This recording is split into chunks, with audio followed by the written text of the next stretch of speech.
नमस्कार, news for nation देख रहे हैं आप और मैं हूं सानिया आपके साथ। बिल में प्रावधान किया गया है कि अगर प्रधानमंत्री या मुख्यमंत्री या फिर कोई भी मंत्री 30 दिनों तक लगातार हिरासत में रहते हैं तो 31वें दिन वो अपने आप पदमुक्त हो जाएंगे। जी हाँ, चलिए आपको पूरा मामला हम विस्तार से बताते हैं। देखिए, गृह मंत्री अमित शाह द्वारा लोकसभा में पेश किए जाने वाले प्रस्ताविक विधेयक में यह प्रावधान किया गया है कि यदि प्रधानमंत्री, केंद्रीय मंत्री, मुख्यमंत्री या फिर राज्य केंद्र शासित प्रदेश का मंत्री लगातार 30 दिनों तक हिरासत में रहता है तो 31वें दिन वो स्वतः अपने पद से मुक्त हो जाएगा। इस संशोधन को संविधान 130वां संशोधन विधेयक के रूप में पेश किया जाएगा। इसमें मुख्य रूप से 2 अनुच्छेदों में बदलाव किया जाएगा। अनुच्छेद 75 केंद्र सरकार के मंत्रियों से जुड़ा, इसमें उपबंध की अगर बात की जाए तो 5A जोड़ा जाएगा, जिसके तहत यदि कोई केंद्रीय मंत्री ऐसे अपराध में हिरासत में है जिसकी सजा 5 साल या उससे अधिक हो सकती है और वह लगातार 30 दिन तक हिरासत में रहता है तो राष्ट्रपति प्रधानमंत्री की सलाह पर 31वें दिन उसे पद से मुक्त कर देंगे। यदि प्रधानमंत्री सिफारिश नहीं भी करते हैं तो सभी मंत्री स्वतः पद मुक्त माना जाएगा। वहीं आपको बता दें कि अनुच्छेद 164 की अगर बात करें तो राज्य सरकारों के मंत्रियों से जुड़ा है। यही नियम मुख्यमंत्री और राज्य मंत्रियों पर भी लागू होगा। यानी अगर कोई मुख्यमंत्री या फिर राज्य का मंत्री 30 दिन तक हिरासत में रहता है तो 31वें दिन से वह अपने आप पद से हट जाएगा। सबसे बड़ी बात यह है कि यह नियम सिर्फ मंत्रियों के लिए नहीं होगा बल्कि प्रधानमंत्री और मुख्यमंत्री पर भी लागू होगा।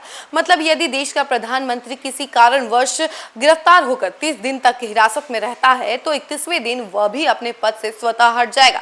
हालांकि यदि वह बाद में रिहा हो जाता है और उसके खिलाफ कोई कानूनी अड़चन नहीं रहती है तो उसे दोबारा प्रधानमंत्री या मंत्री बनाया जा सकता है। भारत में लंबे समय से यह बहस चल रही है कि जिन नेताओं पर गंभीर अपराधों के आरोप हैं वे सत्ता में बने रहते हैं और अपने पद का दुरुपयोग करते हैं।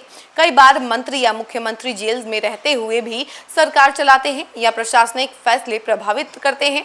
इस स्थिति को रोकने के लिए सरकार का यह संशोधन ला रही है ताकि गंभीर आरोपों में फंसे नेताओं को तुरंत पद से हटाया जा सके, जनता का भरोसा लोकतंत्र और कानून पर बना रहे, भ्रष्टाचार और अपराध में शामिल लोगों को सत्ता से बाहर करने का संदेश जाए। हालांकि इस प्रस्ताव ने राजनीतिक गलियारों में भूचाल मचा दिया है। कई नेता जो हैं इस पर टिप्पणी भी दे रहे हैं। राजनीतिक विश्लेषक जो हैं इस प्रस्ताव को 2 हिस्से में देखते हैं।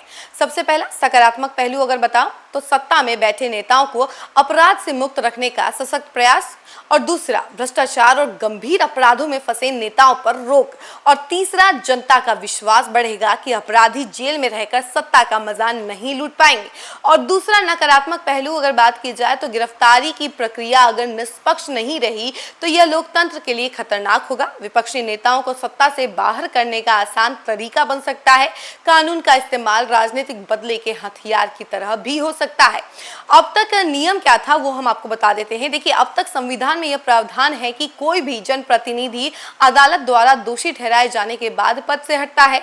मतलब जब तक अदालत सजा नहीं सुनाती तब तक वह मंत्री या मुख्यमंत्री बने रह सकता है, लेकिन अदालत की प्रक्रिया लंबी होती है।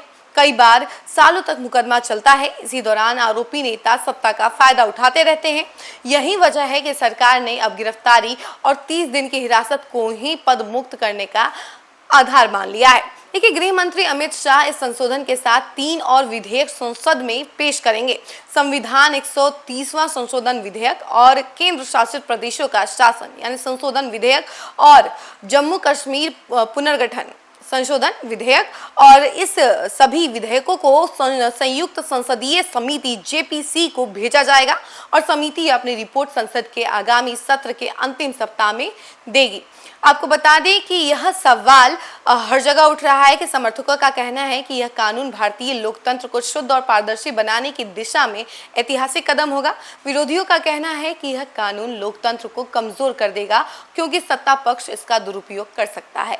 तो देखिए, इस विधेयक के बाद कई सारे जो सवाल है वो भी उठ रहे हैं कि क्या इसका पॉजिटिव इफेक्ट होगा या फिर नेगेटिव। कई सारे लोग कह रहे हैं इसका पॉजिटिव इफेक्ट होगा क्योंकि ट्रांसपेरेंसी बढ़ेगी, लेकिन वहीं दूसरे लोग ये भी कह रहे हैं इसकी वजह से कई सारे जो लोग हैं वो बिना गलती के भी अपने पद मुक्त हो जाएंगे। यानी कि अगर उनका केस डिक्लेरिफाई नहीं होता है फिर भी वो पद से हट जाएंगे।